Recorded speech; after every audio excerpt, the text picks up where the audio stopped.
So if you're going through a really painful breakup, and I don't mean just a painful breakup, I mean an overwhelming breakup. You're having trouble sleeping, you're having trouble functioning, you dream about them if you ever do go to sleep. It's like this constant pain. It's like this tightness in your chest. It's like this heat in your face. And it just kind of feels like you're carrying 800 pounds of agony. On the other end of that spectrum is the man that they regret breaking up with, the man that they regret not giving more to. So the key is you want to learn how to become the person that's overwhelmed, distraught, can't function, can't sleep, can't eat. You want to know how to go from that guy to the guy that they regret losing. You want to flip the anxiety. Not that you want the person you love to go through a lot of pain, but you do want them to go through the pain of realizing they made a mistake of letting you go. So this video is for men who want to learn how to go from being discarded to being the one that got away, so much so that they would do almost anything to get you back. I'm going to tell you a key part of this. I just have to kind of tell it to you in order. So please just bear with me till the end of this. I'm not going to try to waste your time. I'm going to try to get right to the point. But wait until the very end, and I'm going to tell you one of the key things that you're going to have to overcome to go from being the man that she threw away and doesn't second guess to being the man that she regrets losing.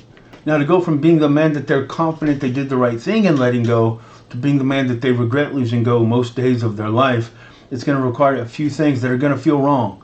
To become the man that they regret losing, to become the man that was the love of their life that they somehow let slip through their fingers, you're going to have to do a few things that are going to seem really wrong to you right now. That's because right now you're in pain. Pain changes your brain. Pain hijacks your own mind and starts giving you all these reasons, all these compulsions, all these really strong instincts to do something right now.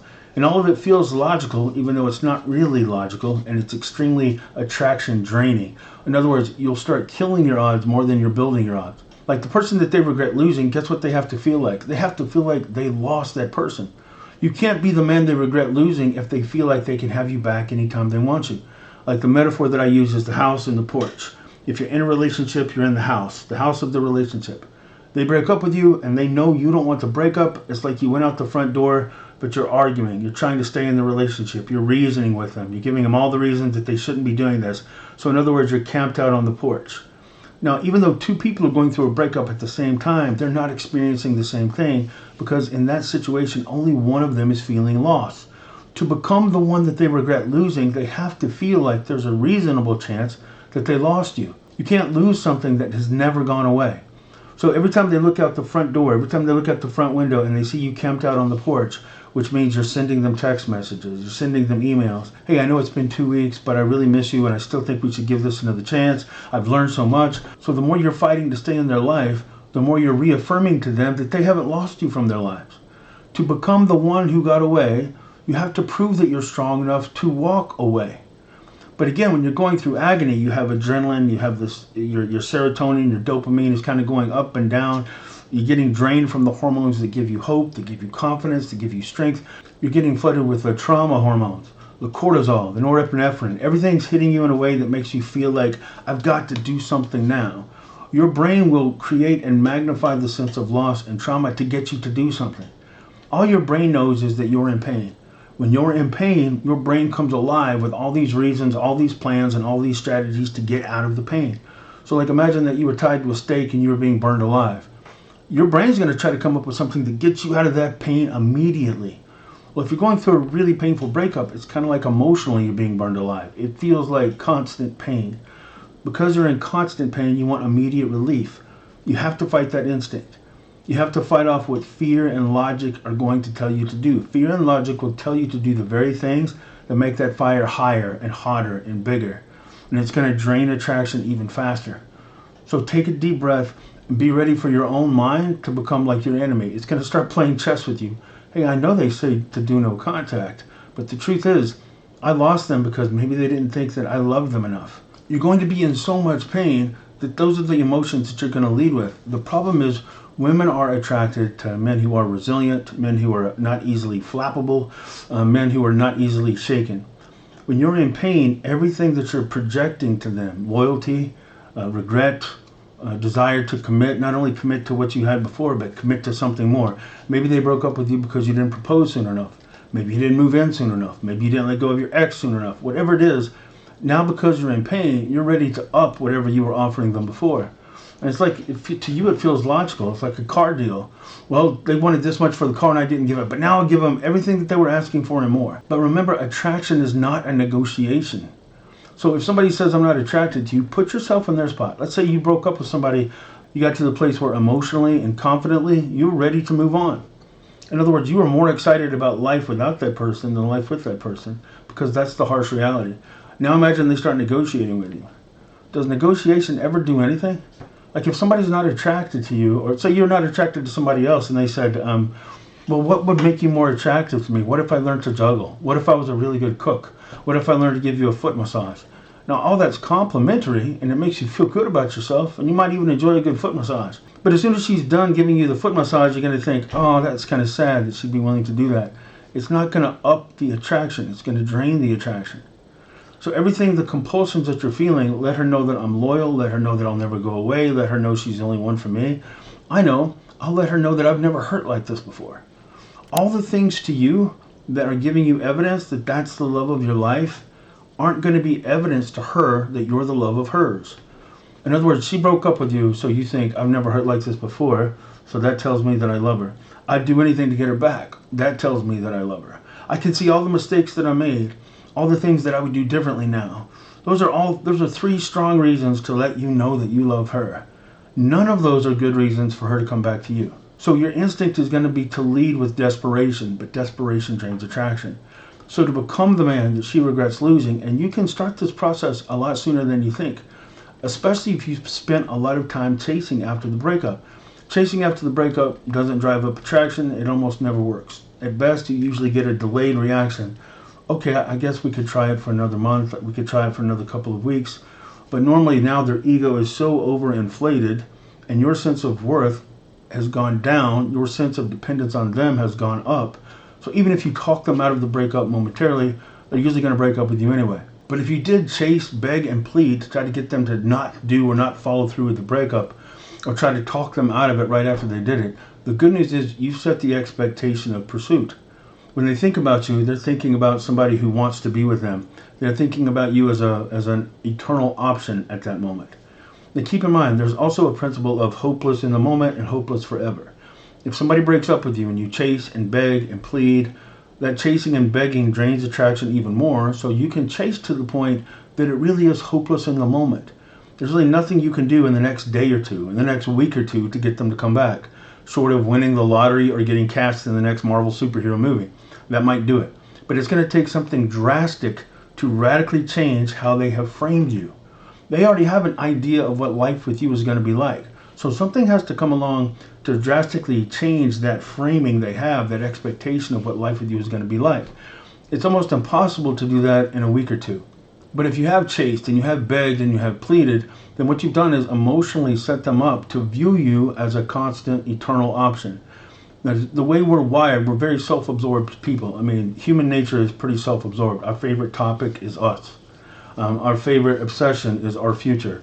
Our greatest fears are things that we're going to regret, things that are going to hurt us. So if you want to work that human nature instinct to your advantage, you have to kind of keep that in mind. So if you chased, begged, and pleaded, I recommend sending, especially if it's been in the last 30 days. If they look at you and think, oh, I really hurt him.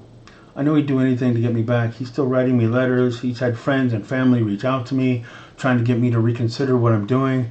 And it's like, oh, they just think of you as a little puppy that they wounded. The problem is, you're not going to feel great passion and intensity of attraction for a little puppy. You might want to give him a hug and mess up his hair and scratch him behind the ears, but that's not the kind of attraction and emotion or affection that you're looking for. So if the breakup has happened recently and you've been chasing and pleading, send them what we call a clean slate message. The clean slate message is when you say something like, hey, we both know that this breakup is something that I wanted and I've been trying to talk you out of it. But I think it caught me off guard so much that I was trying to talk you out of something I didn't see coming, and it made me forget that I don't actually want to be with somebody who's not excited about being with me. There was a lot of things that I regret in our relationship, and I think I got so caught up in those regrets and maybe what could have been that I lost sight of the fact that I've been trying to talk somebody into being with me, and that's not who I am. That's not what I want. So I really do wish you all the best in the world, and I'm only taking good memories of our time together, so take care of yourself. See, what I just said, it's not me pretending like I don't want them back. It's not me pretending that I don't hurt. But it is saying that underneath that hurt, underneath that regret, there's a strength. I view myself with enough self-respect that I'm not going to beg and plead and chase somebody. I'm not going to try to audition for the right to stay in somebody's life. that immediately gives you back some self-respect points. More importantly, it immediately gives them a sense of loss. Because if you've been begging and chasing and trying to do anything to keep them in your life, whether you know it or not, they've started to see you as unlosable. You can't see the person who's unlosable as the greatest regret of your life.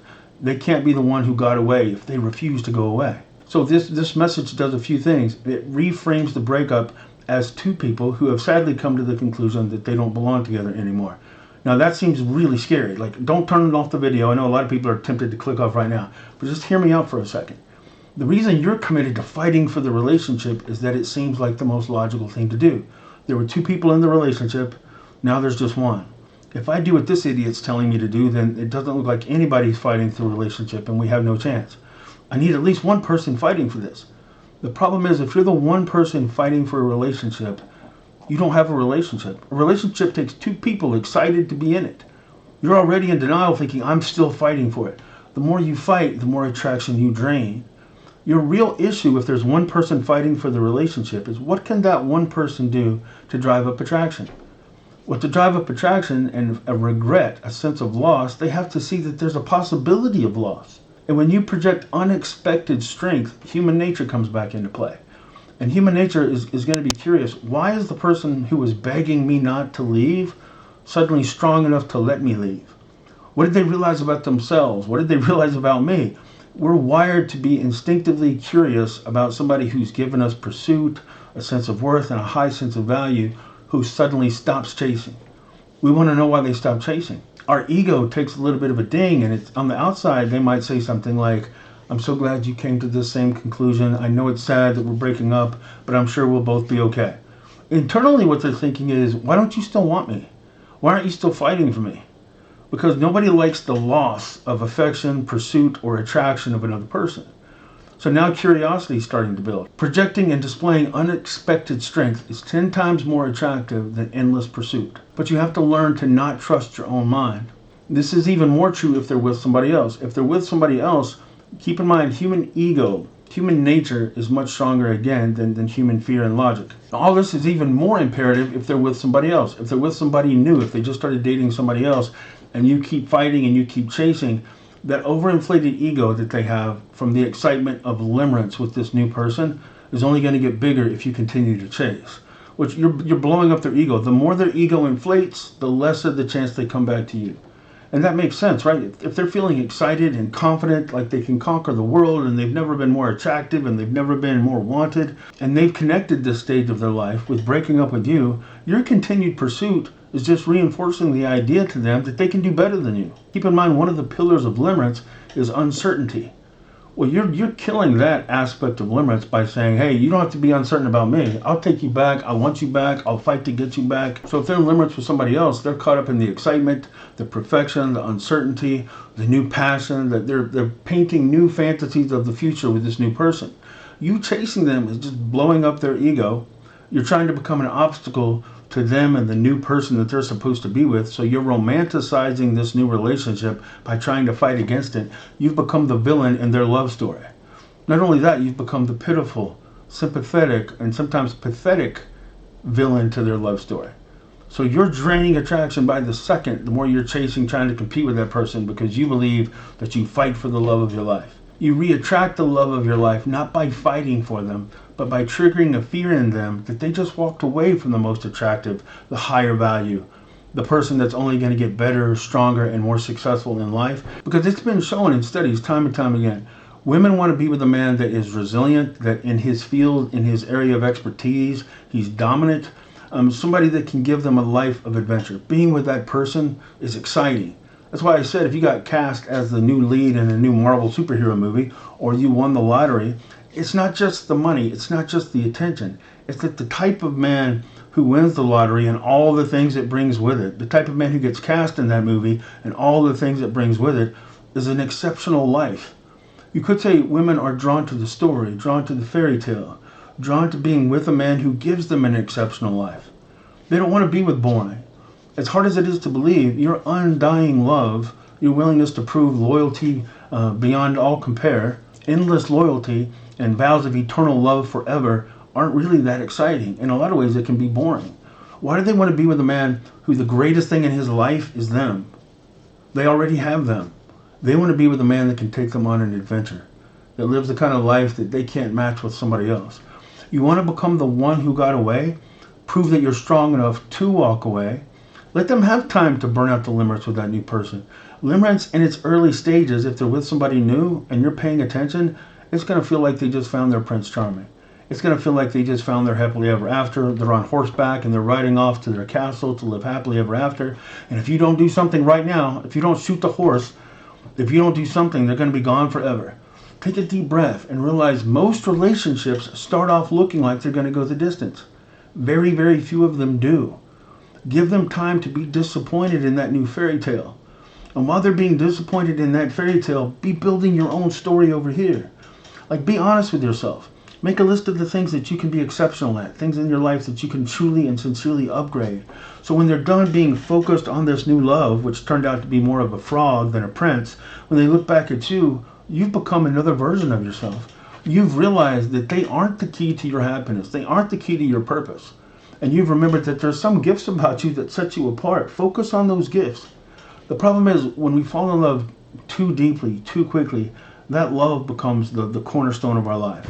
If we lose them, then we lose our life. There's nothing attractive about that. Find another cornerstone. Find another building block to build the purpose of your life that isn't them. Because the truth is, if they are the cornerstone of your life, that's too much pressure. And you can't feel lucky to be with somebody who doesn't even feel like they have a valuable life if they lose you.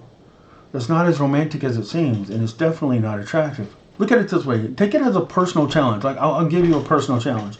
You want to prove that they really are the person you belong with? Then prove it. Prove it by becoming a man who doesn't need them. Because those aren't the same man. Like, we kind of look at it like, I know I'm the person they're supposed to be with. Why? Well, because I want to die without them. That doesn't prove eternal, exceptional love. That shows weakness. That shows dependence. Most women want to be with a man that's rock solid, that they can lean on, that they can trust, that can protect, that can provide, that they get a sense of confidence by being with, a sense of excitement with what's going to happen in their life together. So if you're really convinced that you are the man that they belong with, prove it. Prove it by showing that you're not the man who absolutely has to have them by being that man. The problem is, a lot of times we're chasing them because the truth is we're convinced the only way we can be the best version of ourselves is if they see us as that man. A lot of times we not only fall in love with a woman who broke up with us, but we were in love with the man we felt like when we were with them. And now that they're gone, and now we know they don't see us as that man anymore, it's really hard for us to see and believe that we truly are that person. If we could just get them back, that would prove that we're the man that we're supposed to be. If we could just get them back, that would give us the strength, that would give us the passion to become the man that they'd be proud to be with. The sad fact is, you have to prove you're that man without her to be worthy of winning her back. She can't be the source of your fire. One of the biggest mistakes clients make when they're in this no contact phase, which can easily last more than 3 months. This whole idea that if it doesn't work after 90 days, it's not going to work, it's just not true. But 90 days is a long time if you're in pain. So it's really easy while you're focusing on yourself and proving that you are the exceptional man that she first believed you to be, and while you're waiting for that new relationship and that new limerence to burn itself out, stop peeking at them. Stop looking at social media. Stop trying to monitor if the plan's working. The man that she's going to regret losing is a man confident enough in himself that he's not going to be looking over his shoulder to see if everything that he's doing is working. Did she find somebody else? Is she starting to miss me yet? Is she starting to regret it yet? Do they still look happy? Just that man who was so easily shaken and so unable to focus on himself proves that you're not the one. You want to become the man that she regrets losing? Keep focusing on raising your own game and proving to her that you're strong enough to be the man who doesn't need her. A lot of times in no contact, while you're trying to go through on what I'm describing, that you'll see them start to waver. Maybe they block you, unblock you. Maybe they send you a message. Maybe they give you a call. As soon as, if you're on the lookout for it, if you're doing all this pretending that you're strong enough to live without them, but you're not really strong enough to live without them, so every time they give you a little breadcrumb, you jump at it. Every time you jump at that breadcrumb, you just reassure them that you're still like this. Oh, I hope she gives me another chance. Oh, I've been pretending to be strong over here, but the truth is I'm just praying every day, dear God, please let him come back. Let me manifest to the universe. Please come back. Please come back. The more you're doing that, even if on the outside you're projecting strength, you're not really changing on the inside. And when they come back, they're going to notice. They're going to be able to tell.